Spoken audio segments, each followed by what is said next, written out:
अस्सलाम वालेकुम। प्रोग्राम ताबीर ख्वाब के साथ मैं हूं सैयद इमरान अली। हमारे साथ मौजूद है साईं मेहरबान अली शमसी सब्ज़वारी तब्रेज़ी, जिनका शजरा नसब साईं कलंदर लाल शहबाज और शाह शम्स तब्रेज़ से मिलता है।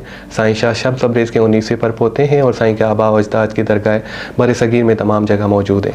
साईं से रहनुमाई हासिल करते हैं और आपके सवालात जो आपने हमसे पूछे हैं उसकी तरफ हम राग़िब होते हैं।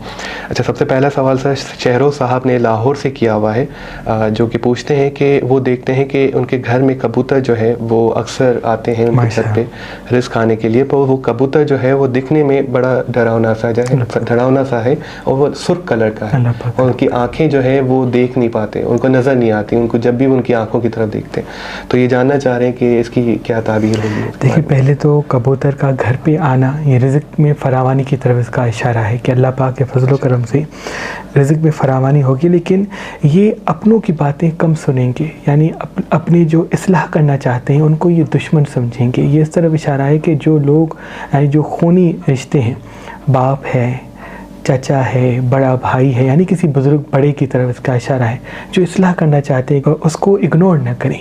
अगर इग्नोर नहीं करेंगे, उनकी किसी सलाह को अपनाएंगे तो मोहम्मद वाले मोहम्मद के सदक़े ये आने वाले थोड़ी अरसे में फरावानी देखेंगे। लेकिन अगर उनको हकीर समझेंगे और अपनी ख्वाहिशों के पीछे होंगे तो फिर वो जो तमन्नाएँ जो दुआएँ बार बार मांगते हैं उसमें देर मंजर-ए-आम पे आएगी। सही। सर, एक राबिया साहिबा हैं जो कि पूछती हैं, यूके से वो बिलोंग करती हैं, वो पूछती हैं कि वो अक्सर देखते हैं कि वो मतलब किसी सहरा में है या किसी ऐसे मैदान या ऐसी किसी जगह पर हैं जहाँ पे वो अक्सर देखते हैं कि वो चल रही हैं और एक बाज आता है और उनकी आंखें नोच लेता है और फिर वो उनको पकड़ने की कोशिश भी करती हैं पर वो उनको पकड़ नहीं पाती। तो वो जानना चाह रही है कि इसको आपकी क्या ताबीर होगी। जी बिल्कुल, मैं अर्ज़ करूँगा। जब पहले तो यकीनन हमारे चाहने वालों ने, देखने वालों ने ताबीर ख्वाब का किताब जो सरकार शाह शम्स और कलंदर शहबाज इमाम जाफ़र सादिक़ अलैहिस्सलाम की तालीमात पर मबनी था, वो हमने अभी 2023 में ही पब्लिश किया था, जिसमें काफ़ी ताबीरों को, काफ़ी ख्वाबों को हमने उनके मकासद के साथ तहरीर किया था कि किस तरह से ख्वाब को समझा जाए, क्योंकि ख्वाब एक अल्लाह की तरफ से इंसान के लिए इशारा होता है। अगर अपने ख्वाबों को इंसान समझ ले, उसकी ताबीर से सबक हासिल कर ले तो वो आने वाली तमाम मुश्किलात को हल कर सकता है। इस ख्वाब की ताबीर यही कि किसी बड़े बुज़ुर्ग से, यानी हो सकता है किसी बोस से, किसी ऐसे इंसान से चोट खाएंगे जो उन पर हुकूमत करता है, यानी वो उनको नुकसान पहुंचाएगा। तो कोशिश किया करे कि अगर कोई ऐसा बंदा है जो दुश्मनी करता है, जो ताकत में इससे बड़ा है, हैसियत में इससे बड़ा है, रुतबे में इससे बड़ा है, उनसे उलझे ना। अगर उनसे उलझेगा तो नुकसान इन्हीं का ही होगा। तो उनसे किनारा कशी कर ले, उनको राज कम बताए तो अल्लाह पाक के फजल करम से और तमाम नुकसान से अल्लाह की पनाह में होगा। आमीन। अगर आप भी साईं मेहरबान अली शमसी सब्ज़वारी तब्रेज़ी का ताबीर ख्वाब किताब हासिल करना चाहते हैं तो आप अभी हमारे मेहरबान स्टोन के नंबर पर कॉल करके हासिल कर सकते हैं। और तमाम मोमिनीन को ये ज़रूर बताना चाहूँगा कि अभी हमारे तमाम तबरुकात के साथ, किताब के साथ आप साईं का दमशुदा धागा भी हासिल कर सकते हैं कामयाबी के लिए। साईं, एक और सवाल की तरफ बढ़ते हैं जो कि ब्राज़ील से आमना साहिबा पूछ रही हैं। वो पूछती हैं कि वो अक्सर जो खाना बनाती हैं वो ख्वाब में ये देखनी है कि उसके अंदर एक छिपकली लिज़र्ड गिरती है और जब भी वो फिर वो सबको सर्व भी कर रही है और सब खा भी रहे हैं और ये ख्वाब में वो देख रही है। फिर उनकी आँख खुल गई और वो बड़ा परेशान हो गई। उन्होंने हमें कमेंट करके सवाल किया। अच्छा, ये बहुत बुरा ख्वाब है, इसको ख्वाब तंबी कहते हैं, यानी ये ग़िज़ा के तवस्सुत से या किसी एहतियात न करने की वजह से घर में बीमारी आएगी। तो सबसे पहले तो ये समझा जाए कि घर का जो खाना है उसके बर्तन सही तरह से साफ़ रखे जाएं।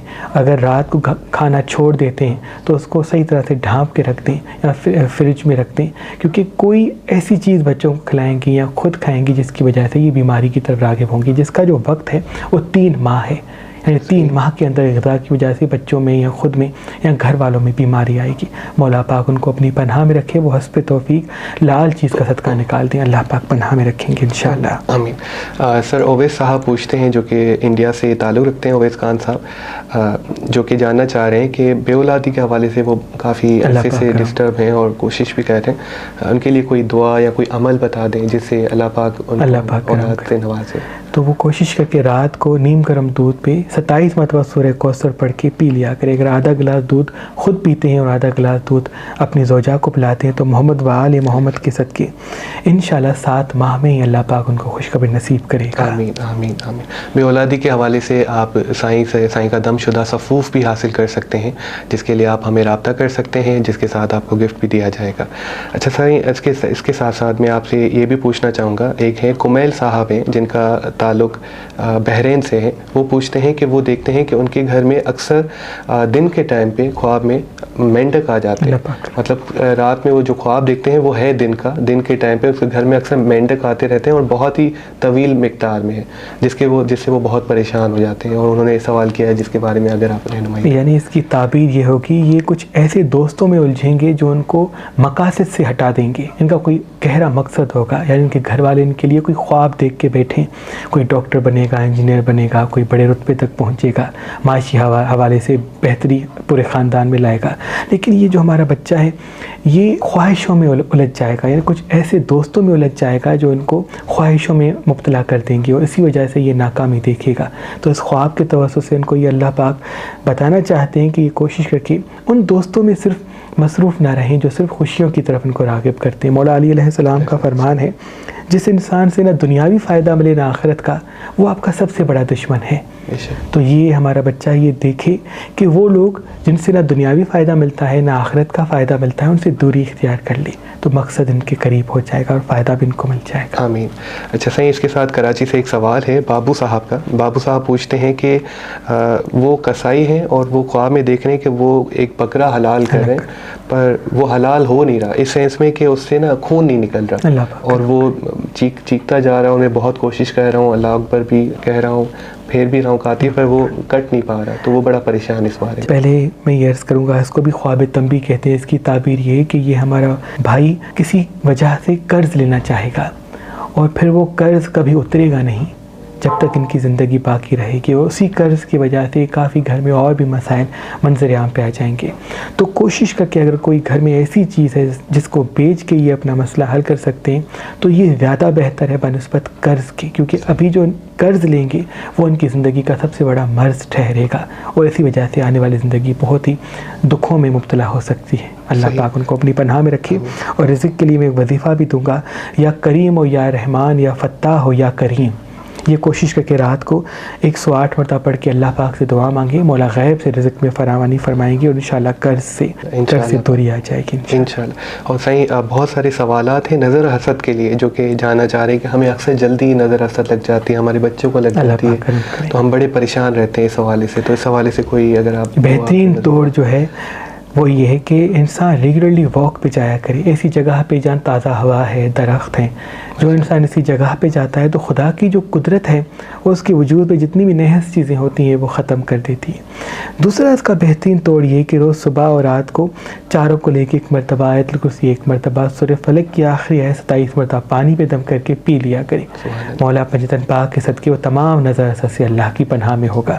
और बेहतरीन एक सौगात है जो अल्लाह पाक की तरफ से, अल्लाह पाक की अजीम नेमतों में जिसका शुमार है वो है हुसैनी अकीक।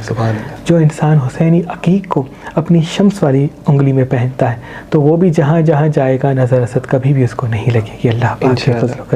अगर आप हुसैनी अकीक हासिल करना चाहते हैं सही मेहरबानी से दमशुदा, तो आप अभी हमसे रब्ता कर सकते हैं। हमारे नंबर्स आप हमारी स्क्रीन पर देख सकते हैं और फिल वक्त हमारी ऑफ़र भी चल रही है जिसमें आपको उसके साथ साईं का पढ़ा हुआ दागा आपको बिल्कुल फ़ी सबीलिल्लाह दिया जाएगा। साईं इसके साथ माशाल्लाह साईं शाह शम्स तबरेज़ सरकार की यहाँ पर तस्वीर है मौजूद है, उनका अक्स मौजूद है। साईं के बारे में कोई वाक़या अगर आप कोई शेयर करें प्रोग्राम के आखिर में। प्रोग्राम के अख्ताम में सरकार शाह शम्स तबरेज़ सब्ज़वारी एक जगह से गुज़र रहे थे तो देखा एक ऐसा शख्स जो दोनों जहान से मायूस हो चुका था और वो करीब आके अर्ज़ करे लगा कि ए अल्लाह के वली, मुझे कोई ऐसी चीज़ बताएं, ऐसी दवा बताएं, ऐसा इलाज बताएं जिनसे ये दुनिया और आखिरत के मसले मेरे हल हो जाएं। सरकार शाह शम्स ने फरमाया कि मैंने अपने बाबा, उन्होंने अपने बाबा, उन्होंने अपने बाबा, उन्होंने इमाम जाफ़र सादिक अलैहिस्सलाम से सुना है कि जो इंसान 3 आदतों को कायम करता है अल्लाह पाक उसकी दोनों जहान की मुसीबतों को ख़त्म कर देता है। उसमें से पहली आदत है सुबह सवेर उठना और दूसरी आदत है कि जब भी घर से निकले इंसान 3 मरतबा सूरह नसर पढ़ के निकले और इस यकीन के साथ, दुआ के साथ, वादे के साथ कि मैं किसी भी अल्लाह की मखलूक को तकलीफ़ नहीं दूंगा, किसी पे गुस्सा नहीं करूंगा, किसी से तल्ख कलामी नहीं करूंगा, कोई अगर मुझसे नाइंसाफ़ी करता है तो मैं अल्लाह के लिए उसको माफ़ कर दूंगा। और आखिरी आदत ये है कि जब रात को घर वापस आए, सोए, तो वो शुक्रगुजारी के साथ सोए, यानी ये सोच के सोए कि अल्लाह पाक ने उसे क्या क्या इनायत किया है। हम इंसान हमेशा उन चीज़ों के पीछे भागते हैं जो हमारे पास नहीं हैं। हम कभी उस चीज़ पे गौर नहीं करते जो अल्लाह ने हमें अता की है। अगर इंसान रात को सोने से पहले कुछ लम्हात के लिए ये सोचे कि आज जो दिन मैं गुजार के यहाँ तक पहुँचा हूँ, इस दिन मेरी एक आँख ख़राब हो जाती तो क्या कैफियत मेरी होती। अगर एक हाथ अचानक से कट जाता पूरे दिन में, किसी बीमारी का सामना होता, किसी हादसे का सामना होता, तो मेरी ज़िंदगी कैसी होती। हम सिर्फ उन चीज़ों के पीछे भागते रहते हैं जो हमें हासिल नहीं होती। इमाम जाफ़र सादिक अलैहिस्सलाम का फरमान है, जो सरकार शाह शम्स ने उस शख्स को बताया कि जो आसमान में फ़रिश्ते बैठे होते हैं, वो देखते हैं जब हम दुआएं मांगते हैं ना कि ऐ अल्लाह मुझे रिज़्क़ दे दे, मुझे गाड़ी दे दे, मेरी शादी हो जाए, मुझे औलाद हो जाए, तो वो दुआएं इस तरह से आसमान की तरफ जाती हैं। जिस तरह से तारे हम ज़मीन वाले देखते हैं, वैसे ही आसमान वाले उन घरों को देखते हैं जो दुआएं मांगते हैं। एक घर ऐसा होता है जो चाँद की तरह चमकता है, तो वो उस इंसान का घर होता है जो मौजूदा नेमतों को याद करता है। तो सारे फरिश्ते आके सुनते हैं, वो कहता है अल्लाह तेरा शुक्र है तूने आंखें दी है, अल्लाह तेरा शुक्र है तूने मुझे चेहरा दिया, अल्लाह तेरा शुक्र है तूने मुझे आज पेट भर के खाने के काबिल बनाया, अल्लाह तेरा शुक्र है तूने मुझे मुसलमान बनाया। तो फरिश्ते कहते हैं कि इसके साथ वाले घर के पास इससे ज़्यादा दौलत है, इससे ज़्यादा रिज़्क़ है, इससे ज़्यादा नेमत है, फिर भी वो शुक्र नहीं करता और मांगता है। और इसके पास कम है, फिर भी ये उस एक एक नेमत को गिन रहा है। ऐ अल्लाह इसको भी ये दे दे जो इसके साथ वाले घरों के पास है, ये अल्लाह इसकी भी रिज़्क़ में फराहमी कर, ऐ अल्लाह इसकी भी वो तमन्ना है जो दिल में दबाए हुए बैठा है वो पूरी कर दे। तो अल्लाह पाक गैब से मदद करता है, रिज़्क़ में फरावानी होती है और मुसीबतें ख़त्म हो जाती हैं। तो रात को सोने से पहले जो इंसान मुतमईन होकर सोता है, शुक्रगुजारी के साथ सोता है, इस उम्मीद के साथ सोता है कि आने वाला दिन अल्लाह पाक के फजल करम से कल से बेहतर होगा, तो यकीनन उसके तमाम मसाइल कल से ही इख्तिताम की तरफ जाना शुरू हो जाएंगे। इंशाअल्लाह सर, बड़ी मेहरबानी आपकी। इसके साथ मैं आपको ज़रूर याद दिलाना चाहता हूँ कि अगर आप भी चाहते हैं कि आपके ख्वाब, आपके सवालात या किसी भी मसले के हवाले से रहनुमाई हासिल करना चाहते हैं सही मेहरबान अली से, तो हमें ज़रूर कमेंट कीजिएगा। आपके सवालात इंशाअल्लाह अगले प्रोग्राम में ज़रूर शामिल किए जाएंगे। इसके साथ इजाज़त लेंगे। बड़ी मेहरबानी, अल्लाह हाफ़िज़।